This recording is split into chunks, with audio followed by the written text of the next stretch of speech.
सबसे धनी और धार्मिक प्रवृत्ति वाला व्यक्ति था। सेठ के पास अधिक धन संपत्ति थी, किसी चीज की कोई कमी नहीं थी। वो बहुत ही सुखपूर्ण अपना जीवन अपने परिवार के साथ जी रहा था। सेठ और उसकी पत्नी शुरू से ही असहाय लोगों की मदद करते थे। उन्हें एक समय का भोजन कराया करते थे, जिसे कर उन्हें बहुत ही ज्यादा सुख की अनुभूति होती थी। वहीं वो दोनों साधु महात्माओं को बहुत मानते थे। उन पर उनका बड़ा विश्वास था। उनके नगर में जब भी कोई साधु महात्मा आते, वो उनसे मिलने, उनके उपदेशों को सुनने जरूर जाया करते थे और उन्हें स्वयं के घर ले आकर उनका आदर सत्कार भी किया करते थे। यदि सेठ के घर के पास से कोई भिक्षु जाता तो वो उसे भी अपने घर आने का आग्रह करते। इसी तरह बार बार एक सन्यासी उनके घर पर भिक्षाटन करने आ जाता है और अपनी भिक्षा पात्र आगे करके भिक्षा मांगता है। सेठ सन्यासी को देख उसे अपने घर आने के लिए आग्रह करते हैं। सन्यासी भीतर जाता है। सेठ और उसकी पत्नी उनकी आवभगत में लग जाते हैं। वो तुरंत उसके बैठने के लिए एक तख्त पर चादर बिछा देते हैं और सन्यासी के हाथ पैर धुलवाकर उसे कुछ विश्राम हेतु कहते हैं और स्वयं उसके भोजन की तैयारी में लग जाते हैं। तभी सेठ की पत्नी कुछ सामान लेने के लिए कहती है। सेठ बाहर चला जाता है। यहाँ उसकी पत्नी भोजन बनाने में लग जाती है। कुछ देर बाद जब सेठ की पत्नी आकर सन्यासी को भोजन परोसने लगती है, सन्यासी भोजन ग्रहण करने लगता है। सन्यासी सेठ के घर के शांत वातावरण और उसके घर का स्नेह देखकर उसकी पत्नी से बड़ी ही विनम्रता से पूछता है कि माता, आपके परिवार में कौन कौन है? ये सुन सेठ की पत्नी कहती है, मैं, मेरे पति और मेरे 3 बेटे। ये सुन सन्यासी आगे कहता है कि तुम्हारे पति क्या करते हैं, कितना कमा लेते हैं? ये सुन सेठ की पत्नी कहती है कि हमारे पास धन की कोई कमी नहीं, हमारे पास तो अपार धन संपत्ति है। ये सुन सन्यासी आगे कोई प्रश्न नहीं करता। तभी सेठ घर वापस आ जाता है। वो फिर पत्नी के साथ सन्यासी को भोजन परोसने लगता है। वो सन्यासी के लिए बाहर से कई तरह की मिठाई भी लेकर आता है। भोजन ग्रहण करने के बाद सन्यासी जाने के लिए तैयार हो जाता है। वो सेठ और उसकी पत्नी की स्वयं के इस आदर सत्कार के लिए आभार प्रकट करता है और जाने के लिए वो निकलते हैं। सेठ सन्यासी से कहता है कि वो उसे कुछ दूरी तक छोड़ देगा। दोनों मार्ग के लिए निकल जाते हैं। मार्ग में सेठ सन्यासी से बात करते हुए जा रहा था। तभी सन्यासी सेठ से कहता है कि आपके जो 3 पुत्र हैं, तीनों ही आपकी देखभाल अच्छे से करते होंगे। ये सुन सेठ कहता है कि नहीं मुनिवर, मेरी केवल एक ही संतान है। ये सुन सन्यासी सोचने लग जाते हैं कि ये सेठ कह क्या रहा है। सेठ की पत्नी ने कुछ कहा था, सेठ कुछ और कह रहा है। सन्यासी सेठ से कहता है कि आपके पास तो धन इतना है, आप इतने धनी हैं, सुख से होंगे। सन्यासी जानकर सेठ का उत्तर जानने के लिए ये बात करता है। तभी सेठ उत्तर देता है कि नहीं, मैं कोई धनी नहीं, मैं तो केवल 20,000 रुपए का ही मालिक हूँ। ये सुन सन्यासी को अब लगता है कि शायद सेठ या फिर उसकी पत्नी कोई एक तो उससे झूठ कह रहा है। सन्यासी सेठ से पूछता है कि आपकी आयु क्या है? सेठ कहता है कि मैं 50 वर्ष का हूँ। ये सुन सन्यासी को लगता है कि ये तो सेठ एक वृद्ध है, इसकी आयु 70 से कम नहीं है। लेकिन ये हर बार गलत उत्तर क्यों दे रहे हैं, झूठ क्यों बोल रहे हैं? यही सोच सन्यासी अब सेठ से कहता है कि आप इतने धार्मिक होकर भी झूठ बोलते हैं, असत्य का सहारा लेते हैं, आपको देखकर ऐसा लगता तो नहीं। ये सुन सेठ हैरानी से कहता है कि क्षमा करें मुनिवर, लेकिन मैंने आपसे क्या झूठ बोला है? मैंने तो आपसे ऐसा कुछ भी नहीं कहा। ये सुन सन्यासी कहता है कि जो कुछ भी मैंने आपसे पूछा वही प्रश्न मैंने आपकी पत्नी से भी किए, लेकिन दोनों के उत्तर अलग हैं। ये सुन सेठ कहता है कि कैसा प्रश्न मुनिवर?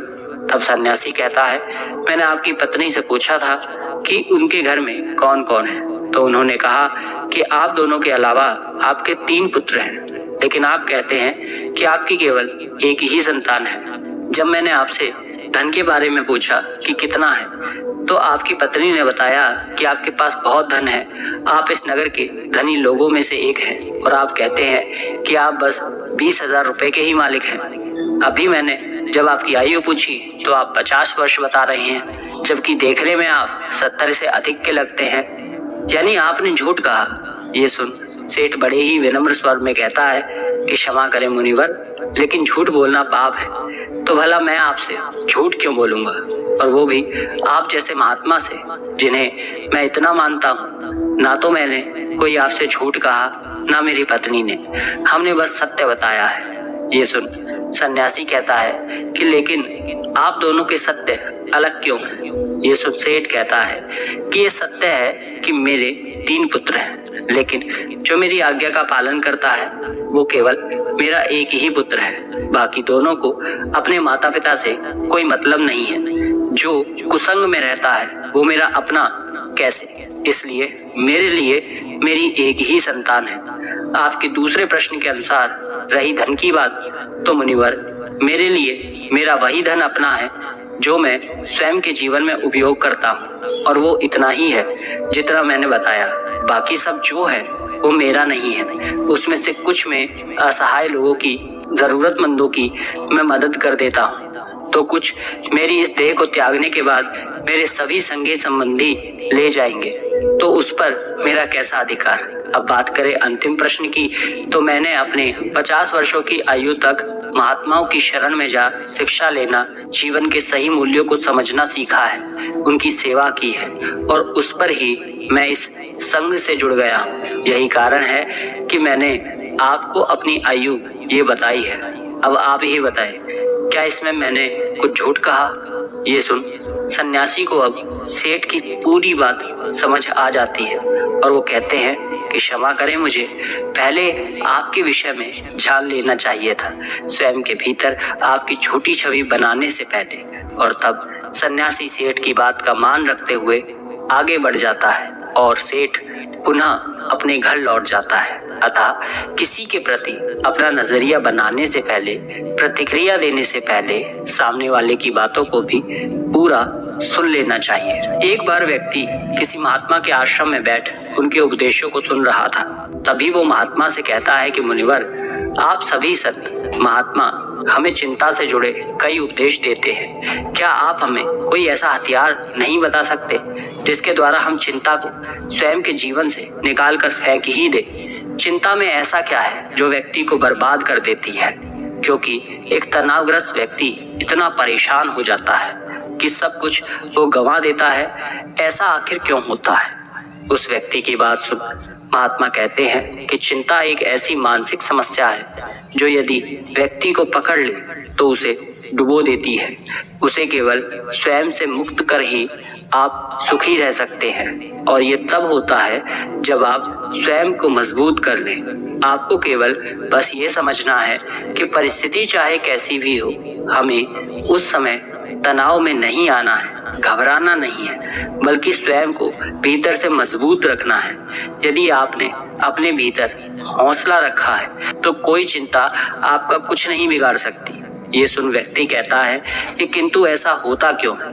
क्यों एक छोटी सी चिंता भी हमारे मुख की हंसी को छीन लेती है?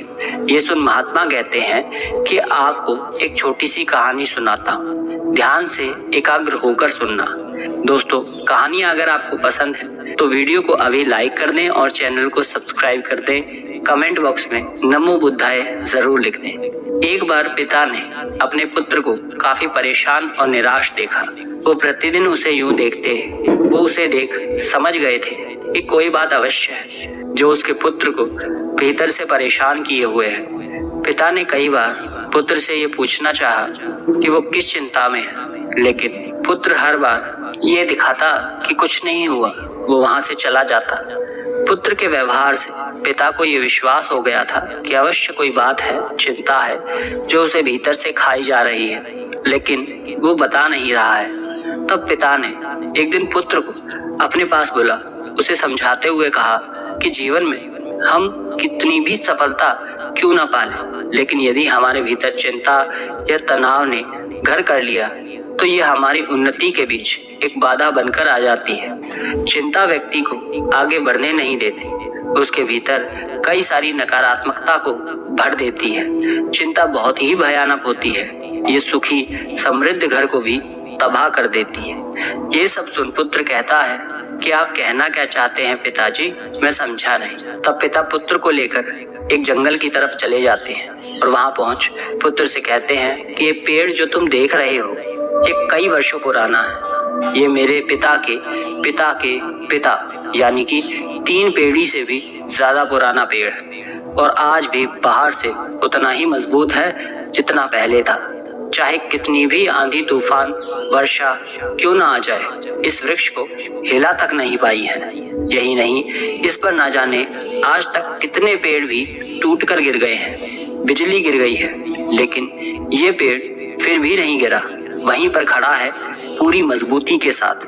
ये सब सुन पुत्र पिता से कहता है कि लेकिन ये सब आप मुझसे क्यों कह रहे हैं। तब पिता आगे उससे कहते हैं कि यहाँ मेरे साथ पीछे की तरफ आओ, कुछ दिखाता हूँ। ये सुन पुत्र पिता के साथ उस पेड़ के पीछे जाता है और कहता है कि ये पेड़ के पीछे दीमक देख रहे हो।